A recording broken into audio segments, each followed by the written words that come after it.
जय। धर्मराज युधिष्ठिर बोले, हे भगवान, वैशाख माह के शुक्ल पक्ष की एकादशी का नाम तथा उसकी विधि क्या है? उसके और उससे कौन से फल की प्राप्ति होती है, सो कृपा पूर्वक कहिए। कृष्ण भगवान बोले, हे राजेश्वर, वैशाख माह के किस पक्ष की एकादशी का नाम वरुथनी है? ये सौभाग्य को देने वाली इसके व्रत से मनुष्य के समस्त पाप नष्ट हो जाते हैं और अंत में सुख मिलता है। यदि इस व्रत को एक अभागिनी स्त्री करती है तो उसे सौभाग्य मिलता है। वरुथनी एकादशी के व्रत के प्रभाव से ही राजा माधवता स्वर्ग को गया था। इसी प्रकार धुंधमार आदि भी स्वर्ग को गए। वरुथनी एकादशी के व्रत का फल सहस्त्र वर्ष तपस्या करने के फल के बराबर है। कुरुक्षेत्र में सूर्य ग्रहण के अवसर पर जो एक बार स्वर्ण दान करने से फल मिलता है, वही फल वरुथनी एकादशी व्रत करने से मिलता है। वरुथनी एकादशी के व्रत से मनुष्य इस लोक और परलोक दोनों में सुख प्राप्त करता है, अंत में स्वर्ग को जाता है। शास्त्रों में कहा गया है कि हाथी का दान घोड़े के दान से और हाथी के दान से भूमि का दान उत्तम है।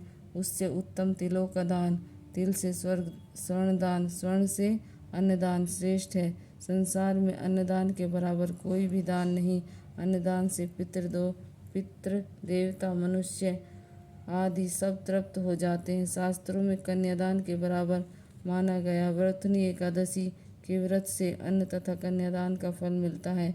जो मनुष्य लोभ के वश में होकर कन्या का धन ले लेते हैं, वो प्रलय के अंत तक नरक में पड़े रहते हैं या उसको अगले जन्म में विलाम का जन्म ग्रहण करना पड़ता है। जो मनुष्य प्रेम से एवं धन सहित कन्या दान करता है, उसके पुण्य चित्रगुप्त भी लिखने में असमर्थ हो जाते हैं। जो मनुष्य इस वरुथनी एकादशी का व्रत करते हैं तथा कन्यादान का फल करते हैं, उसको कन्यादान का फल मिलता है। वरुथनी एकादशी का व्रत करने वालों को दशमी के दिन निम्न वस्तु को त्याग देना चाहिए। कांसे के बर्तनों में भोजन करना, मांस, मसूर की दाल, चना, कोदो, साग, मधु, शहद, दूसरों का अन्न, दूसरी बार भोजन करना, स्त्री संग या अन्य किसी के साथ मैथुन करना।